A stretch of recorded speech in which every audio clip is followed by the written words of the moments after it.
सभी का आपके अपने YouTube चैनल नॉलेज ट्रांसफॉर्म्स ज्ञान से परिवर्तन में। तो ये वीडियो खासकर उन व्यक्तियों के लिए है जो part time multitask worker policy के तहत स्कूलों में काम करना चाहते हैं और उनके लिए भी हैं जो इससे संबंधित जानकारी चाहते हैं। तो आइए शुरू करते हैं। 16 जुलाई को निकाली गई नोटिफिकेशन के अनुसार जो पार्ट टाइम मल्टीटास्क वर्कर की पॉलिसी है उस पे सरकारी स्कूलों में जो कि उच्च व प्रारंभिक शिक्षा के स्कूल हैं उनमें ये भर्तियां की जाएंगी। तो पहले सरकारी स्कूलों में पार्ट टाइम वाटर कैरियर की जो पोस्ट थी वो सैंक्शन रहती थी, लेकिन जब वो अपना पीरियड पूरा कर लेते थे या फिर जब वो रेगुलर हो जाते थे तब वो पोस्ट जो थी वो खाली रह जाती, इसके कारण स्कूलों के कामों में बाधा पड़ती थी। तो उसी पॉलिसी को हटाते हुए अब नई पॉलिसी आई है जिसका नाम रखा गया है part time multitask worker policy. और इसके ऑब्जेक्टिव्स क्या हैं, इसके उद्देश्य क्या हैं? तो इसका पहला उद्देश्य है कि स्कूलों में पार्ट टाइम मल्टीटास्क वर्कर की भर्ती करना और एसएमसी की जो शक्तियां हैं उसको बढ़ावा देना, और तीसरा है जॉब अपॉर्चुनिटी देना उन कैंडिडेट के लिए जो लोकल लेवल पे कुछ इनकम अर्न करना चाहते हैं।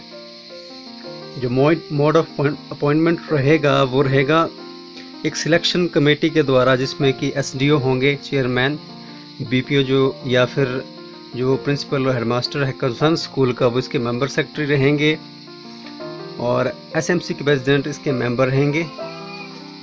एलिजिबिलिटी क्राइटेरिया क्या है? एलिजिबिलिटी क्राइटेरिया है कि वो भारत का नागरिक होना चाहिए, मानसिक तौर पे स्वस्थ होना चाहिए और किसी तरह का आपराधिक मामला उसके ऊपर नहीं दर्ज होना चाहिए, और जहाँ जिस स्कूल में वो कार्य करना चाहता है व्यक्ति या चाहती है उसके लिए उसी गांव या उसी ग्राम पंचायत का या उसी लोकल बॉडी का सदस्य रहा हो या उसका रिहायशी रहा हो। अगर इस तरह का कोई कैंडिडेट नहीं मिल पाता है वहाँ, तो साथ की जो लगती हुई पंचायतें हैं तो उसमें जो भी एलिजिबल पर्सन्स होंगे, एलिजिबल व्यक्ति होंगे, उनको मौका मिल सकता है। और इसके साथ साथ अगर हाँ यही बात है, साथ वाली पंचायत के व्यक्तियों को मौका मिलेगा। तो आइडेंटिफिकेशन ऑफ वैकेंसीज कैसी होगी कि स्कूल में वैकेंसीज हैं या नहीं हैं?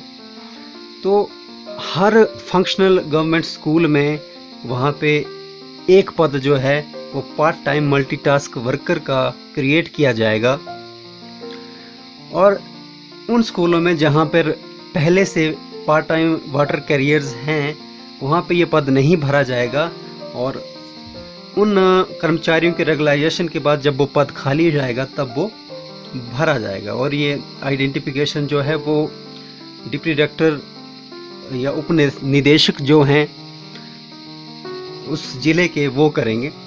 एडवर्टाइजमेंट जो है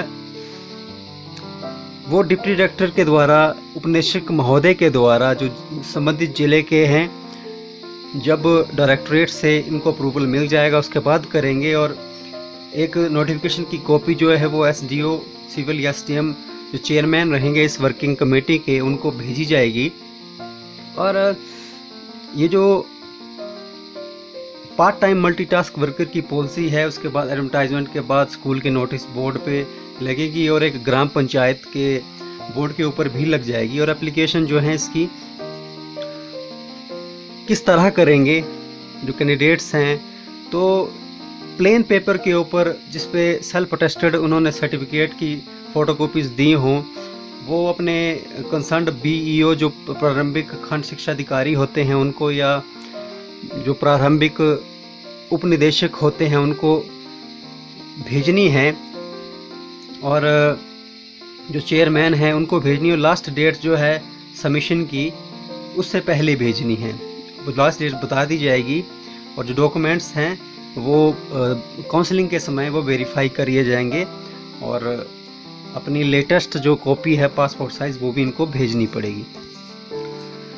अब क्या है सिलेक्शन क्राइटेरिया और मार्क्स किस तरह से दिए जाएंगे, तो इसमें जो कमेटी है वो कैंडिडेट्स को चेक करेगी, और चेक करने के बाद जब काउंसलिंग होगी तो काउंसलिंग होने के बाद उन व्यक्तियों को प्रेफरेंस या प्राथमिकता दी जाएगी जिन व्यक्तियों के कोई भी सदस्य जो हैं वो सरकारी स्कूलों में नहीं लगी, सरकारी स्कूलों या सरकारी नौकरियों में नहीं लगे हुए हैं, और जो सिलेक्शन होगी वो किसी एक स्कूल में होगी, और जो मार्क्स हैं वो 30 मार्क्स में से दिए जाएंगे। सबसे पहले जो स्कूल से दूरी के आधार पे जो कि पटवारी के द्वारा बनाया जाएगा सर्टिफिकेट, इसके 10 मार्क्स हैं। अगर स्कूल से आपके घर की दूरी, आपके विलेज की दूरी 1.5 किलोमीटर है तो आपको 10 मार्क्स मिलेंगे। इस तरह से 2 किलोमीटर होने पे 8 नंबर मिलेंगे, 3 किलोमीटर दूरी होने पे 6 मार्क्स मिलेंगे, 4 किलोमीटर दूरी होने पे 4 मिलेंगे, और 5 किलोमीटर दूरी होने पे 2 मार्क्स मिलेंगे। अब आपकी शैक्षिक योग्यता जो है उसके आधार पे, अगर आप 5वीं पास हैं या कोई व्यक्ति 5वीं पास है तो उसके लिए 5 मार्क्स, अगर कोई 8th पास है उसके लिए 8वीं, कोई विधवा है या किसी काफ़ी गंभीर या गरीबी की हालत में रहे हैं, या फिर अपने पतियों से बिछड़ी हुई जो महिलाएं हैं उनके लिए 3 मार्क्स हैं। जिन व्यक्तियों ने स्कूल के लिए ज़मीन दान दी है उनके लिए भी 3 नंबर हैं, और SC, ST, OBC और BPL से जुड़े हुए व्यक्तियों के लिए भी 3 मार्क्स हैं। जो अनएम्प्लॉयड फैमिलीज़ हैं जिनमें कोई भी सरकारी कर्मचारी नहीं है उनके लिए भी 3 मार्क्स हैं, और ये पूरे कुल मिला के हो जाते हैं 30 मार्क्स। तो रिजर्वेशन रोस्टर का क्या है, इसमें रिजर्वेशन बिल्कुल नहीं लगेगी, क्योंकि ये जो है एक तरह से कॉन्ट्रैक्चुअल एंगेजमेंट होगी, ये जो SMC के द्वारा की जाएगी, और साल के साल इसका रिन्यूअल होगा, तो इसके लिए कोई रिजर्वेशन नहीं होगी। जो रिज़ल्ट है, रिज़ल्ट किस तरह से किया जाएगा, जब सभी सर्टिफिकेट्स चेक कर लिए जाएंगे तो एक मेरिट लिस्ट बनाई जाएगी, और जो टॉप उस मेरिट लिस्ट के टॉप पे होगा, और जो भी सर्टिफिकेट उसने अगर ओरिजिनल दिए हैं सही पाए जाते हैं, उसके बाद उसको SMC के चेयरमैन के द्वारा अपॉइंटमेंट दे दी जाएगी। तो अपॉइंटमेंट अब किस तरह से होगी, तो अपॉइंटमेंट जो होगी मल्टी टास्क पार्ट टाइम जो है उसकी वो कॉन्ट्रैक्ट बेस पे होगी, और SMC के साथ इसका एक तरह से एग्रीमेंट होगा। जो भी कैंडिडेट सेलेक्ट किए जाएंगे और प्रेसिडेंट SMC के साथ उसका एग्रीमेंट होगा, जो कि एग्रीमेंट फॉर्म इसके अंत में दी जाएगी। तो जो प्रोफाइल क्या रहेगा, क्या करना पड़ेगा, मल्टीटास्क वर्कर को स्कूल खोलने पड़ेंगे, बंद करने पड़ेंगे, साफ़ सफाई जो स्कूल की परिधि है उसके अंदर या क्लासरूम में भी, और स्कूल की जितनी भी बिल्डिंग्स हैं उसको साफ़ करने का काम दिया जाएगा। जो डाकें पहुंचाई जाती हैं स्कूल के ऑफिसेज में, बहुत सारी ऑफिसेज होते हैं वहाँ पे देने पड़ेंगी।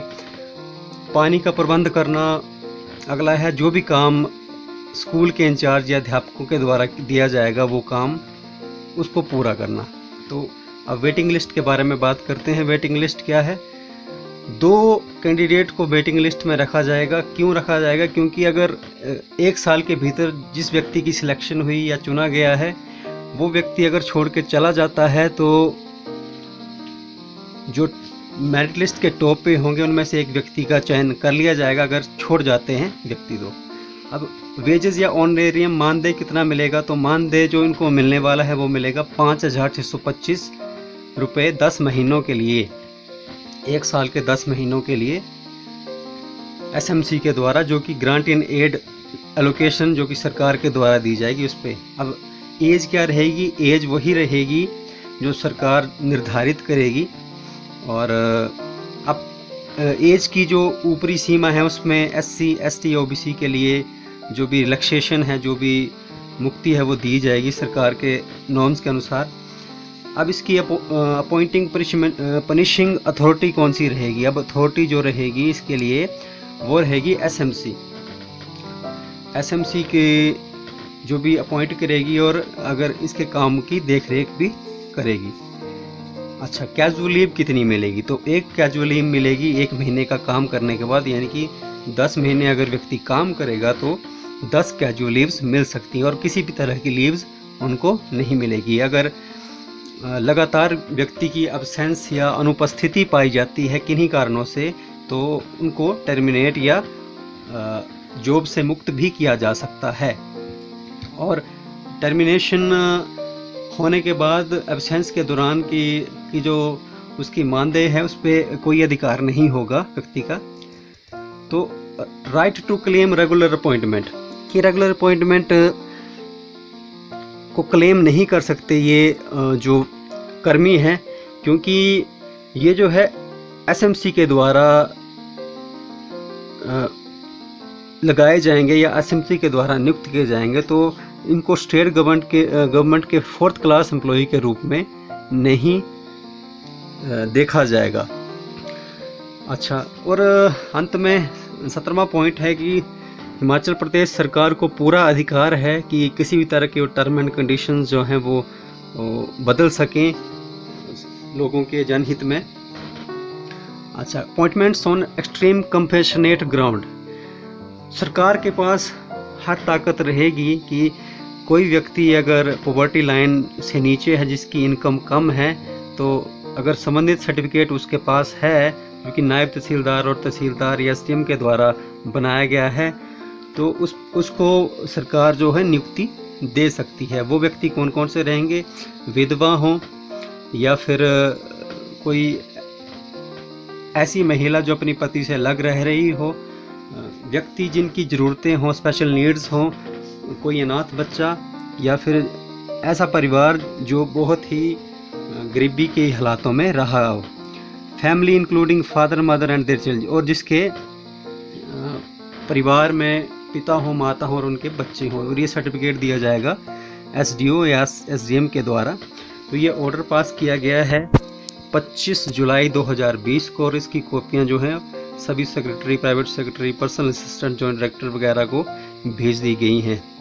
तो ये वीडियो यहीं पर समाप्त होती है।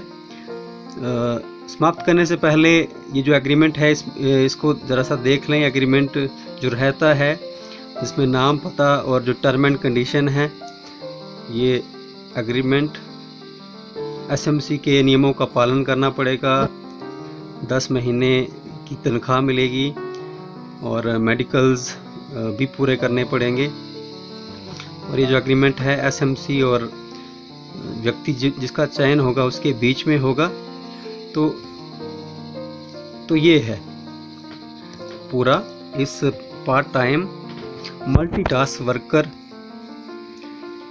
की पॉलिसी की नोटिफिकेशन। तो उम्मीद है आपको ये पसंद आई होगी वीडियो। अगर पसंद आई है तो चैनल को लाइक करें। अगर आप चाहते हैं कि कोई वीडियो और देखे तो इस वीडियो को शेयर करें, और अगर इस चैनल पे नए हैं तो चैनल को सब्सक्राइब करें, बेल आइकन ज़रूर दबाएं ताकि लेटेस्ट अपडेट आप तक पहुंचते रहें। जय हिंद, जय भारत। मिलते हैं अगली वीडियो में।